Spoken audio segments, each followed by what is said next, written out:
Good morning everyone. Last class में हम लोग इवन रिएक्शन पढ़ा था और वो कंप्लीट भी किया, उसके सारे सवाल भी किए। Now we will start bimolecular elimination reaction means E2 reaction. देखो बायमॉलिक्यूलर में क्या है, अगर हम बेस देखें तो अब की बार हमारा बेस क्या है, स्ट्रॉन्ग बेस है और सॉल्वेंट क्या है, पोलर अप्रोटिक सॉल्वेंट। बेस से किसे रिप्रेजेंट करते हैं हम लोग, बेस इज रिप्रेजेंटेटिंग। अगर मैं स्टोरी पार्ट की बात करूं तो बेस से हमने किसे रिप्रेजेंट किया था, तो बेस से हम लोगों ने सेट ऑफ टीचर को रिप्रेजेंट किया। और सॉल्वेंट किसको रिप्रेजेंट कर रहा था, it is representing the parents, यही बताया था। और सबस्ट्रेट क्या है, सबस्ट्रेट हमारा कोई एक स्टूडेंट है। अब देखो हमने जो लास्ट क्लास में E1 में जो स्टोरी बताई थी उसमें क्या बताया था कि सबस्ट्रेट में ये आप हो और आपका ये फ्रेंड सर्कल है जिसकी वजह से आप पढ़ाई नहीं कर पा रहे। ये आपका दोस्त है और ये उसका बेंच पार्टनर है और आपके इसी फ्रेंड सर्कल की वजह से ये भी पढ़ाई नहीं कर पा रहा। तो आप थोड़े बहुत इंटेलिजेंट हैं तो थोड़ी कम पढ़ाई करके भी आप अच्छे खासे नंबर ले आते हैं, मगर ये ना तो पढ़ रहा है और ना ही इसके नंबर आ रहे हैं। अब देखो कि लास्ट जो इवन में था that set of teacher was lenient, but यहाँ पे क्या है, strong base means strong teacher काफी क्या है, स्ट्रिक्ट है। तो अगर टीचर हमारा स्ट्रिक्ट है, अगर सेट ऑफ टीचर हमारे स्ट्रिक्ट हैं, तो क्या वो वेट करेंगे क्या कि आप अपने ये फ्रेंड सर्कल को रिमूव करो? नहीं, जैसे ही वो देखेंगे कि ये स्टूडेंट ना तो पढ़ रहा है और ना ही किसी को पढ़ने दे रहा है, तो क्या करेंगे, ये इसको बाहर निकालेंगे। अब जैसे ही ये बाहर निकल रहा है तो आपको ही पता है कि आप भी पढ़ाई नहीं कर रहे हो, आप भी सीरियस नहीं हो, तो आपके अंदर क्या होगा, एक फियर जनरेट होगा। और आप क्या डिसाइड करेंगे कि नहीं अब मुझे भी पढ़ना पड़ेगा, क्योंकि टीचर स्ट्रिक्ट है तो नेक्स्ट टाइम आप ही का नंबर आने वाला है। क्लियर है? तो दोनों ही चीजें क्या होंगी, एक साथ होंगी। जैसे ये निकलेगा उसी टाइम आप क्या डिसाइड करोगे कि आज के बाद कुछ नहीं, बस पढ़ाई, इतना ही डिसाइड करेंगे। क्लियर है? तब अगर केमिस्ट्री पार्ट पे आते हैं तो देखो क्या बताया, स्ट्रॉन्ग बेस। तो लास्ट में क्या था हमारा, वीक। इवन में क्या था, वीक बेस। तो इसलिए वो क्या कर रहा था, वेट कर रहा था कि कार्बोकेटाइन का फॉर्मेशन हो। बट यहाँ पे जो हमारा बेस है दैट इज स्ट्रॉन्ग, और सॉल्वेंट क्या है, अप्रोटिक सॉल्वेंट मींस उतना ज्यादा एग्रेसिव सॉल्वेंट नहीं है। तो बेस हमारा स्ट्रॉन्ग है तो ये कभी वेट नहीं करेगा, ये तुरंत ही रिएक्शन करने को जाएगा। एसिडिक एच, ये बीटा एच क्या एसिडिक है, यहाँ भी होगा यहाँ भी है, दोनों ही जगह हम यहाँ पे रिएक्शन करा कर भी देख रहे हैं। तो ये बीटा एच है, ये स्ट्रॉन्ग है तो ये वेट नहीं करेगा कि ये ग्रुप रिमूव करे फिर यहाँ प्लस डेल आए, ये प्लस डेल इसको और ज्यादा इलेक्ट्रॉन डिफिशियंट करे। इतना ये वेट नहीं करने वाला, क्योंकि ये क्या है, स्ट्रॉन्ग है। इसको थोड़ा सा भी प्लस चार्ज डेंसिटी यहाँ दिखेगी, थोड़ा सा भी प्लस चार्ज डेंसिटी यहाँ पे दिखेगी, ये क्या करेगा, एच को लेकर के यहाँ से रिमूव कर देगा। तो स्ट्रॉन्ग बेस है तो ये वेट नहीं करेगा, एट द सेम टाइम इस पे अटैक करेगा। जैसे ही ये एच पे अटैक करेगा, जैसे ही एच को रिमूव करेगा, वैसे ये अपनी इलेक्ट्रॉन डेंसिटी किसको सप्लाई कर देगा, इस वाले को, क्योंकि ये कार्बन भी क्या है, एक्स मोर इलेक्ट्रोनेगेटिव देन कार्बन, तो ये भी क्या होगा, इलेक्ट्रॉन डिफिशियंट होगा। तो ये अपनी इलेक्ट्रॉन डेंसिटी इसको सप्लाई कर देगा और क्या हो जाएगा, डबल बॉन्ड का फॉर्मेशन हो जाएगा। मतलब क्या समझे आप, इसको इस टाइप से समझिए कि ये जो X था, इस X के वजह से X is more electronegative than carbon, so it will be electron deficient, ये कार्बन। और ये कार्बन और हाइड्रोजन में ये इलेक्ट्रॉन डिफिशिएंट है, ये अगर इलेक्ट्रॉन डिफिशिएंट है तो इसको भी इलेक्ट्रॉन डिफिशिएंट करेगा इंडक्टिव से। तो अगर ये इलेक्ट्रॉन डिफिशिएंट होता है तो यहाँ प्लस डेल आता है, तो ये क्या करेगा, इससे इलेक्ट्रॉन डेंसिटी विदड्रॉ करके उसको नलिफाई कर लेगा। क्लियर है? तो मतलब इलेक्ट्रॉन डेंसिटी कहाँ जनरेट हो रहा है, फिर यहाँ पे H पे इलेक्ट्रॉन डेंसिटी जनरेट हो रहा है, इस वाले H पे इलेक्ट्रॉन डेंसिटी जनरेट हो रहा है। अब देखो बेस जो है हमारा, बेस क्या करेगा, H को लेकर के जाएगा। अगर बेस H को लेकर के गया तो ये बॉन्ड क्या हो जाएगा हमारा, टूटना चालू कर जाएगा, मीन्स बॉन्ड ब्रेक कर रहा होगा। जैसे ही बॉन्ड ब्रेक कर रहा होगा, चार्ज डेंसिटी कहाँ पे आएगी, इस कार्बन के पास। तो ये कार्बन क्या करेगा, इलेक्ट्रॉन डेंसिटी इसको सप्लाई कर देगा, क्योंकि यहाँ जो एक्स बॉन्ड है ये भी क्या हो रहा है, सेम टाइम में टूट रहा है। ये बात क्लियर है?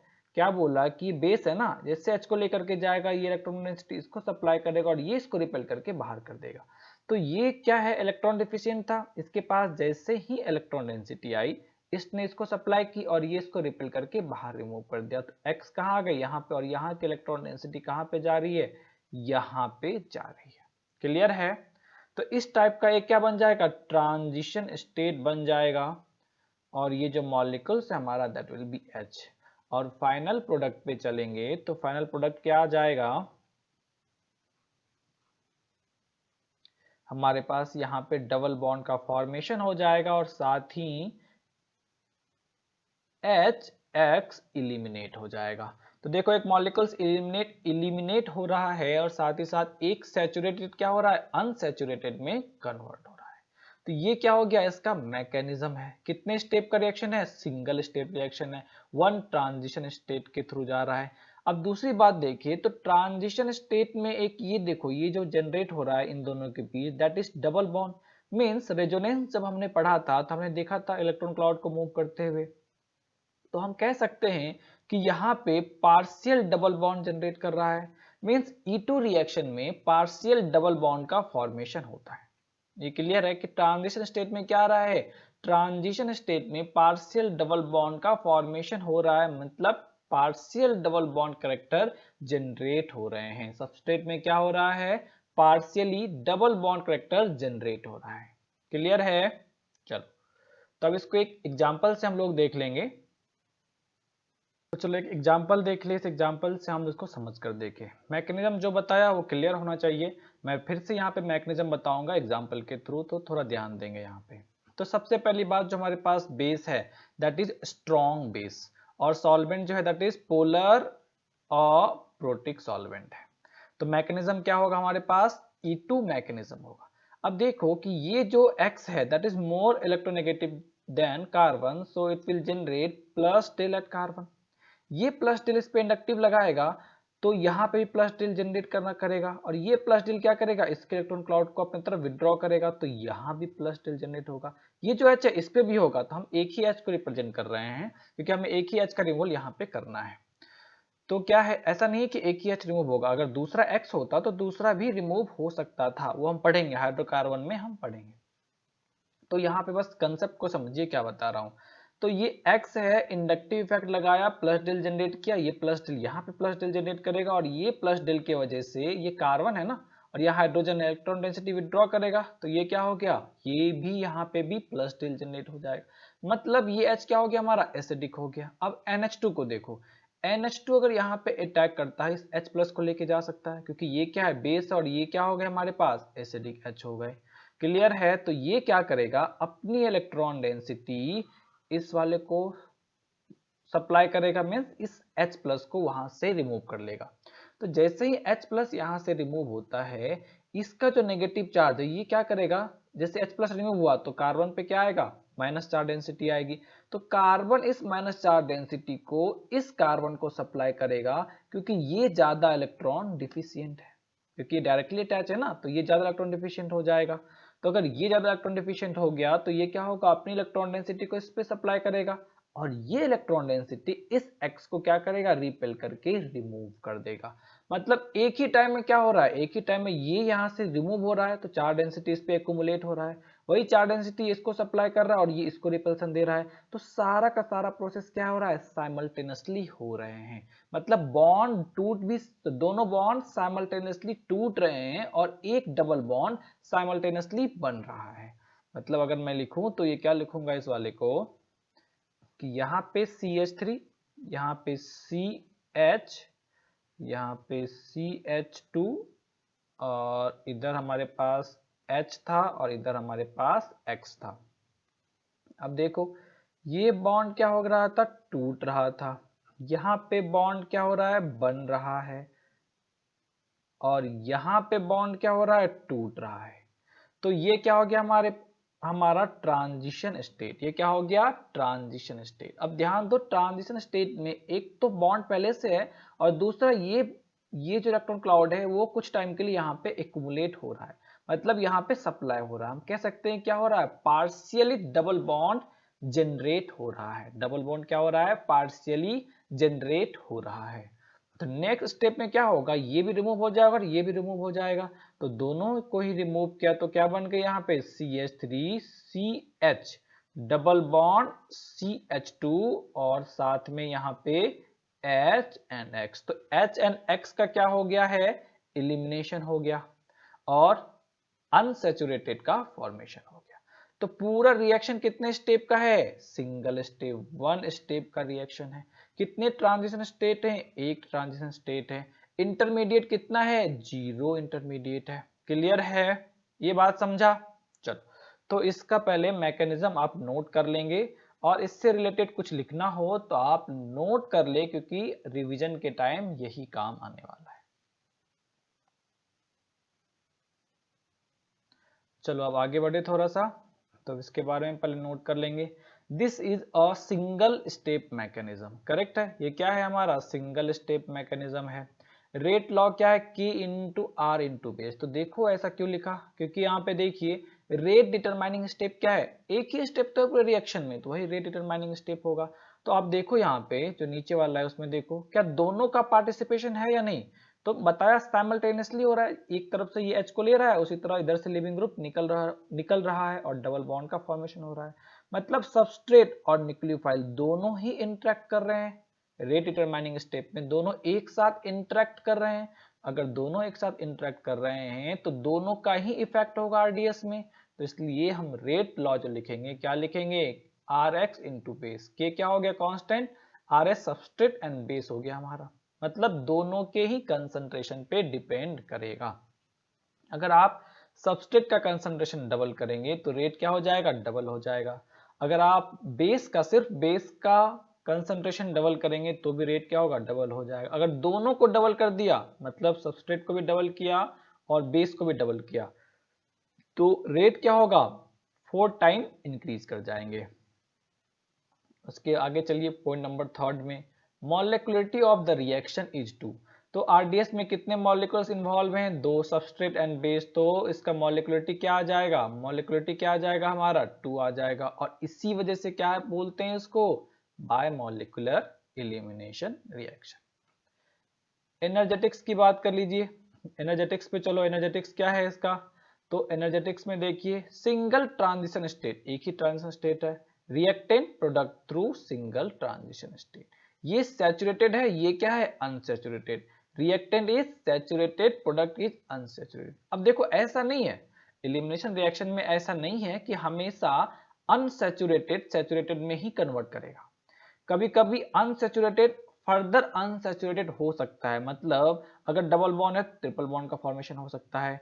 मतलब एक डबल बॉन्ड है और दूसरे डबल बॉन्ड का फॉर्मेशन हो सकता है। तो अनसैचुरेटेड अनसैचुरेटेड में भी जा सकता है, मगर सैचुरेटेड सैचुरेटेड में कभी कन्वर्ट नहीं होगा।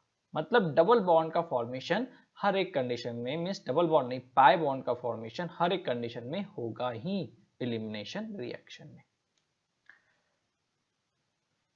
Beta elimination, not elimination, that is beta elimination. चलिए पॉइंट नंबर 5 पे चलिए, that is factor affecting E2 reaction.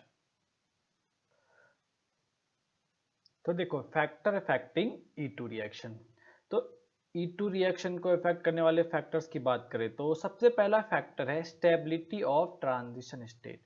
बाकी सभी में हमने क्या पढ़ा था? Nature of alkyl group. तो नेचर ऑफ अल्काइल ग्रुप का यहाँ पे कोई इंपैक्ट देखने को नहीं मिलता, मगर जो रिजल्ट वो देता है सेम रिजल्ट यहाँ पे स्टेबिलिटी ऑफ ट्रांजिशन स्टेट से भी आ जाती है। वो हम लोग चेक करके देखेंगे अभी क्या होता है। तो क्या बताया? Stability of transition state. तो आपको एक चीज तो क्लियर है कि in the transition state substrate acquire double bond character. यहाँ दिखाया था कि डबल बॉन्ड का फॉर्म, पार्शियल डबल बॉन्ड का फॉर्मेशन हो रहा है। Means partial double bond character क्या होता है? सबस्ट्रेट एक्वायर कर लेता है। ये तो क्लियर है। तो चलो, stability of transition state, higher the stability of transition state, higher will be the rate of E2 reaction। Correct है। स्टेबिलिटी ट्रांजिशन स्टेट का जितना ज्यादा होगा, मतलब स्लोप क्या हो, ये जो हमारा हाइट है, ये हाइट क्या होगा? उतना कम होगा, तो रेट क्या होगा? उतना ही ज्यादा हो जाएगा।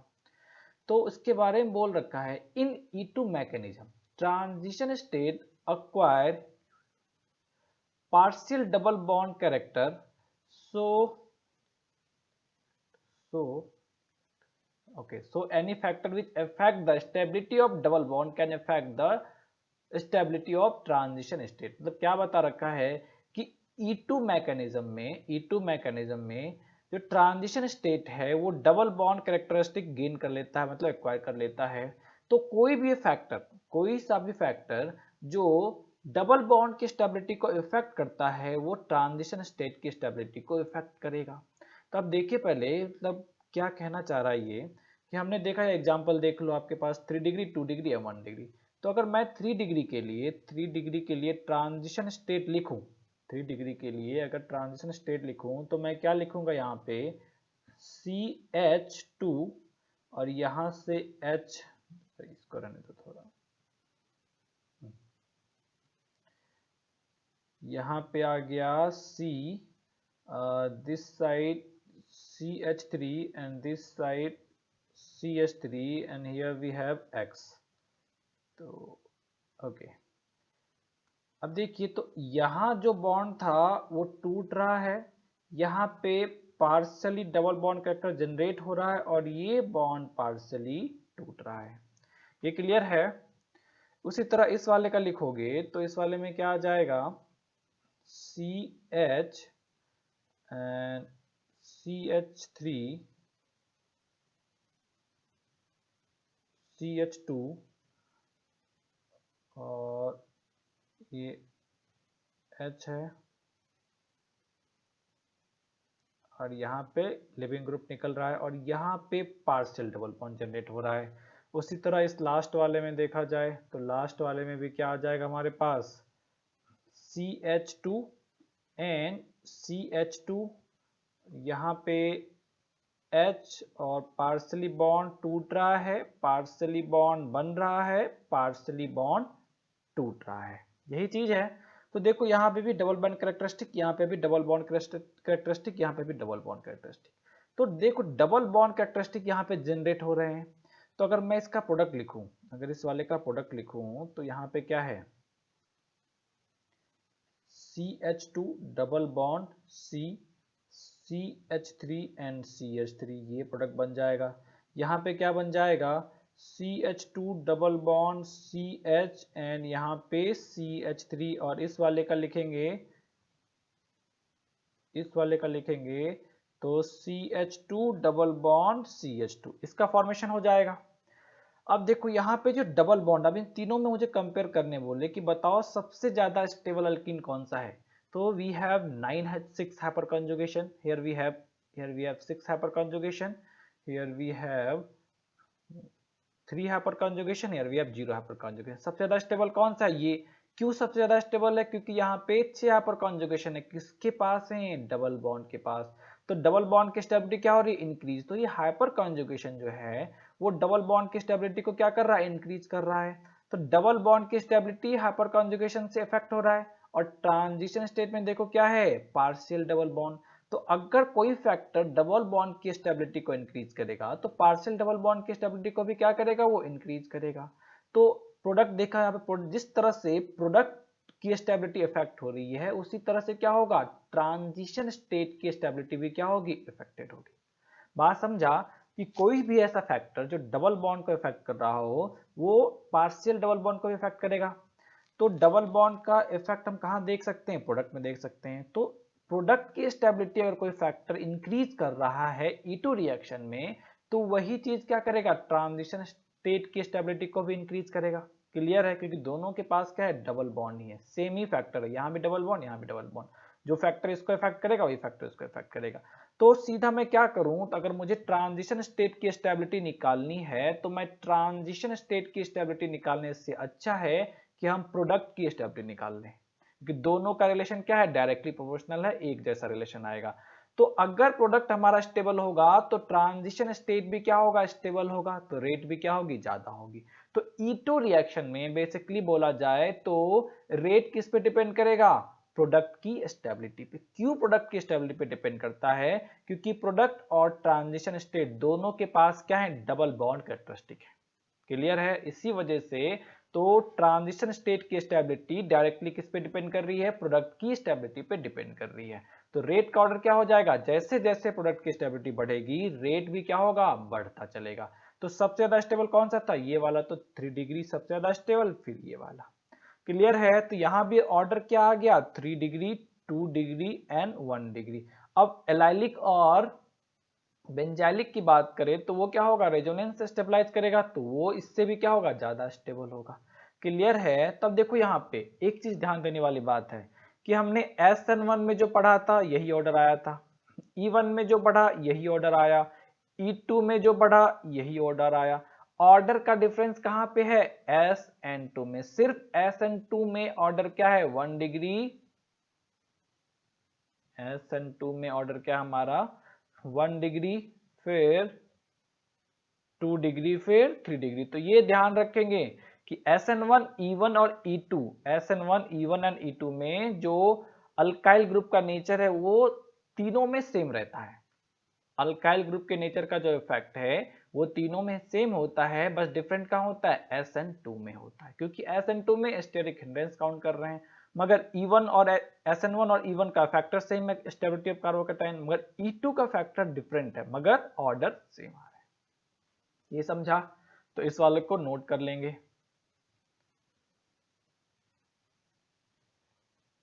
सेकेंड फैक्टर पे आ जाइए, nature of leaving group. Nature of leaving group बता रखा है कि अगर हमारा अल्काइल चेन सेम आ जाए, मतलब डबल बॉन्ड जो बनेगा, यहाँ पे देखो, यहाँ भी 6 हाइपर कॉन्जुगेशन, यहाँ भी 6 हाइपर कॉन्जुगेशन, यहाँ भी 6 हाइपर कॉन्जुगेशन, तो हर एक कंडीशन में हाइपर कॉन्जुगेशन तो सेम है, तो अब मतलब प्रोडक्ट की स्टेबिलिटी तीनों में क्या हो जाएगी? सेम हो जाएगी। तो अब किससे डिसाइड करेंगे रेट? तो न्यूक्लियो लिविंग ग्रुप से। तो ये क्या है? I is better leaving group than B R is better leaving group than Cl।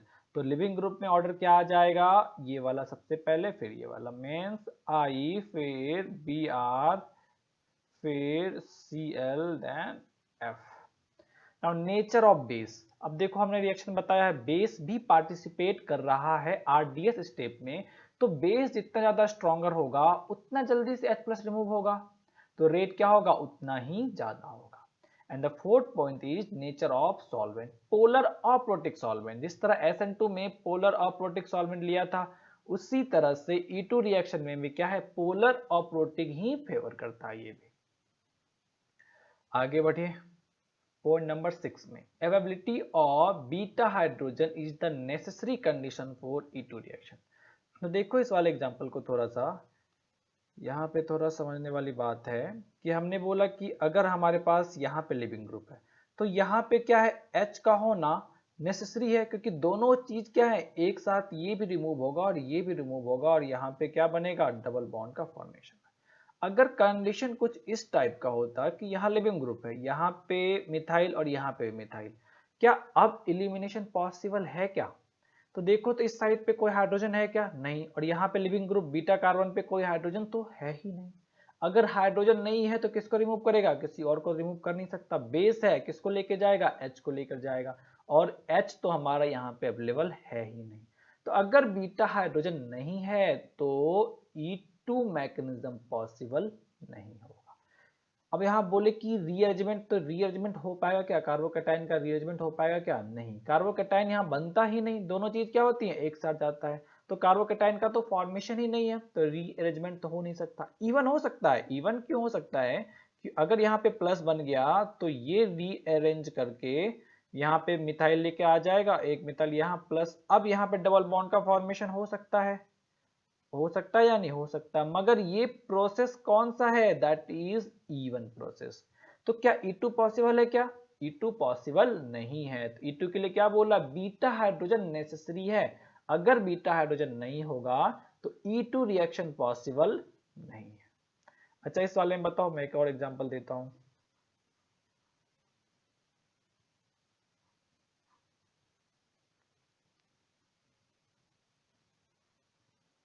और यहाँ पे हमारे पास लिविंग ग्रुप है, क्या यहाँ पे E2 एलिमिनेशन पॉसिबल है क्या?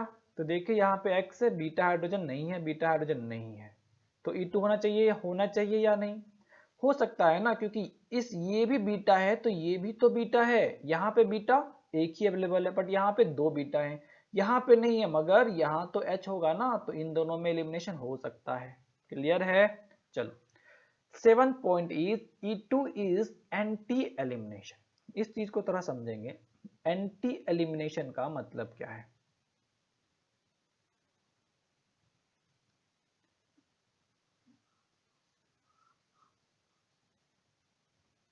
जाओ, एंटी एलिमिनेशन।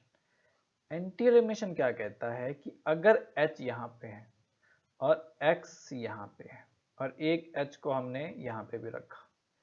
तो जब भी हम एलिमिनेशन कराएंगे तो हमेशा H जो रिमूव होगा वो अपोजिट साइड E2 करा रहा है ना, हम लोग E2 करा रहे हैं, मतलब बेस क्या है हमारे पास, स्ट्रॉन्ग बेस है। अब बेस देखो दो साइड से लेके जा सकता है, यहां से भी और यहां से भी, पर यहां से लेने चलेगा तो इस ग्रुप का भी तो रिपल्सन मिलेगा ना, तो सेम साइड से कभी भी H को ये रिमूव नहीं कर सकता। E2 रिएक्शन में H का रिमूवल सेम साइड से कभी नहीं होता, हमेशा कहां से होता है, अपोजिट साइड से होता है। क्लियर है? तो ये कहां से लेकर के जाएगा, अपोजिट साइड से लेकर के जाएगा। तो इन दोनों एच में पूछा जाए, मैं बोलूं कि ये दोनों सेम साइड है और ये इसके अपोजिट साइड है, तो कौन सा एच रिमूव होगा, ये वाला। तो एच की जगह पे मैं यहाँ पे डी लिख देता हूँ। चलो कोई नहीं, इस आगे नेक्स्ट एग्जांपल में बताता हूँ। तो मैंने क्या बताया कि इसके अपोजिट जो एच होगा वो रिमूव होगा, जो साइड वाला एच होगा वो रिमूव नहीं होगा हमारा। तो सॉरी,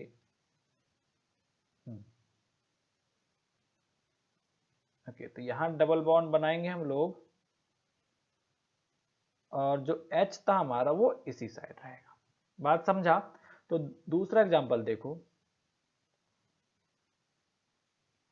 जैसे मेरे पास ये है और हमने यहाँ लिखा X, यहाँ पे X है और यहाँ पे मैं दो मिथाइल अटैच कर देता हूँ, मतलब यहाँ बीटा हाइड्रोजन नहीं है, यहाँ पे बीटा हाइड्रोजन है और अबव साइड जो है हमारा वो H है और बिलो साइड हमारा क्या है, D है। अब मैं रिएक्शन कराऊं, अब बताओ कौन सा प्रोडक्ट बनेगा।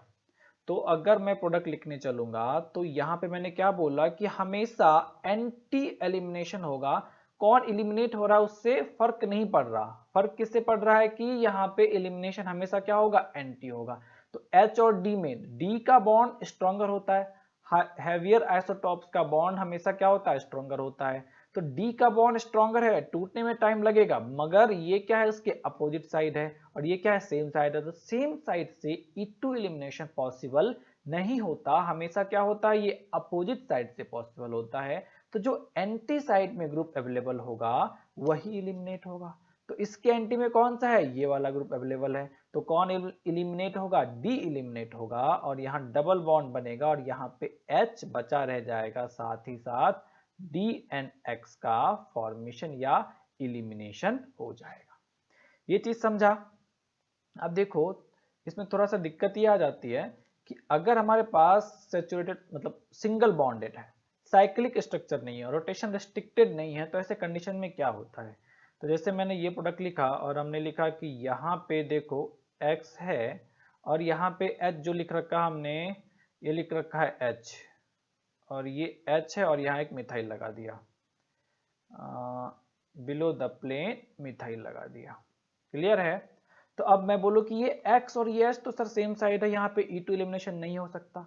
देखो यहाँ पे E2 एलिमिनेशन हो सकता है, क्यों हो सकता है, क्योंकि ये X और H अपोजिट साइड तो है, बट सिंगल बॉन्ड के अबाउट रोटेशन क्या होता है, फ्री होता है, ये आराम से रोटेट कर सकता है। तो ये मॉलिक्यूल्स क्या करेगा, रिएक्शन करने के लिए खुद ब खुद रोटेट करेगा और H को बिलो द प्लेन लेकर के जाएगा और मिथाइल को ऊपर लेकर के आ जाएगा, फिर यहाँ पे E2 एलिमिनेशन पॉसिबल हो जाएगा। मतलब एंटी एलिमिनेशन का कंसेप्ट कभी भी सिंगल बॉन्डेड कंपाउंड पे नहीं लग पाएंगे, मतलब जहां पे रोटेशन रिस्ट्रिक्टेड नहीं है वहां पे ये एप्लीकेबल नहीं हो सकता। एप्लीकेबल कहां पे होता है, ये हमेशा वहां पे एप्लीकेबल होगा जहां पे रोटेशन रिस्ट्रिक्टेड है। बात समझा? तो अगर इस टाइप का जो सैचुरेटेड चेन है, ओपन चेन है, यहाँ पे सिंगल बॉन्डेड ओपन चेन है, तो ये पॉसिबल नहीं है क्योंकि सिंगल बॉन्ड के बाद रोटेशन फ्री होता है, रोटेशन अलाउड होते हैं, तो रोटेट करके एंटी फॉर्म में कन्वर्ट कर जाएगा। ये समझा? मगर इसका ध्यान रखेंगे क्योंकि प्रोडक्ट बनाने के टाइम में काफी ज्यादा डिफरेंसेस क्रिएट होते हैं, तो इसलिए आपको ये ध्यान में होने चाहिए कि एलिमिनेशन जब भी कराएंगे हम लोग अपोजिट साइड से ही एलिमिनेशन कराएंगे। चलो नेक्स्ट वाले पे चलिए। Now nature of product, it can also form two product, one is Setzer product and another is Hofmann product। तो देख लीजिए जिस तरह से हमने वहां पढ़ा था E1 में, उसी तरह ये भी बता रहा है कि ये भी दो प्रोडक्ट फॉर्म कर सकते हैं। अगर ये X है तो ये भी हमारा देखो, this is the beta carbon, this is the beta carbon, यहाँ पे भी एक हाइड्रोजन है जो इसके अपोजिट साइड होगा, यहाँ पे भी एक हाइड्रोजन है जो इसके अपोजिट साइड जा सकता है। तो प्रोडक्ट की बात करें तो दो प्रोडक्ट बनेंगे, एक ये प्रोडक्ट बन जाएगा और दूसरा ये प्रोडक्ट बन जाएगा। तो ये क्या हो गया हमारा स्टेटजर प्रोडक्ट और ये क्या हो गया हमारा हॉफमैन प्रोडक्ट।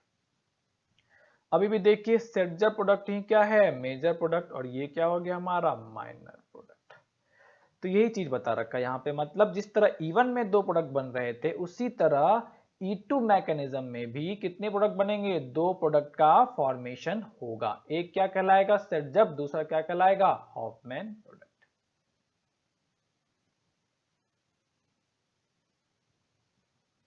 तो चलिए लास्ट थिंग देखिए कि SN2 और E2 में क्या डिफरेंस है। तो जिस तरह हमने SN1 और E1 का डिफरेंस देखा था, सेम डिफरेंस SN2 और E2 में है। न्यूक्लियोफाइल दोनों में सिंगल स्टेप है, वन ट्रांजिशन स्टेट के थ्रू चलेगा। यहाँ पे जो इलेक्ट्रॉन रिच ग्रुप है उसे हम क्या बोलते हैं न्यूक्लियोफाइल, और यहाँ पे जो उसे क्या बोलते हैं बेस। ये 20 डिग्री सेल्सियस से कम हो तो ये होगा, और अगर ये 50 डिग्री से ज्यादा हो तो एलिमिनेशन होगा। क्लियर है। और दोनों के बीच में होंगे तो दोनों ही चलेंगे, दोनों के ही प्रोडक्ट बनेंगे, दोनों के प्रोडक्ट हायर अमाउंट में दोनों के ही प्रोडक्ट बनेंगे, मगर हमेशा SN2E2 पे डोमिनेट करेगा। मगर 20 डिग्री से कम चला तो ये बहुत ही ज्यादा होगा और ये बहुत ही कम, 50 डिग्री से ज्यादा होगा तो ये बहुत ज्यादा होगा और ये बहुत कम, और इन दोनों के बीच में होगा दोनों ही बनेंगे, दोनों ही एक कंपेरेबल अमाउंट में दोनों ही बनेंगे, मगर SN2 हमेशा E2 से ज्यादा होगा। दूसरी चीज क्या है कि SN2 बताया है that is endothermic process and elimination is exothermic process. Clear है। इंडोथर्मिक है मतलब लो टेम्परेचर पे फेवरेबल होगा, और एक्सोथर्मिक है मतलब हायर टेम्परेचर पे फेवरेबल होगा। क्लियर है। तो चलिए यहां नोट करेंगे, नेक्स्ट क्लास में हम लोग इस पे सवाल करेंगे। Thank you.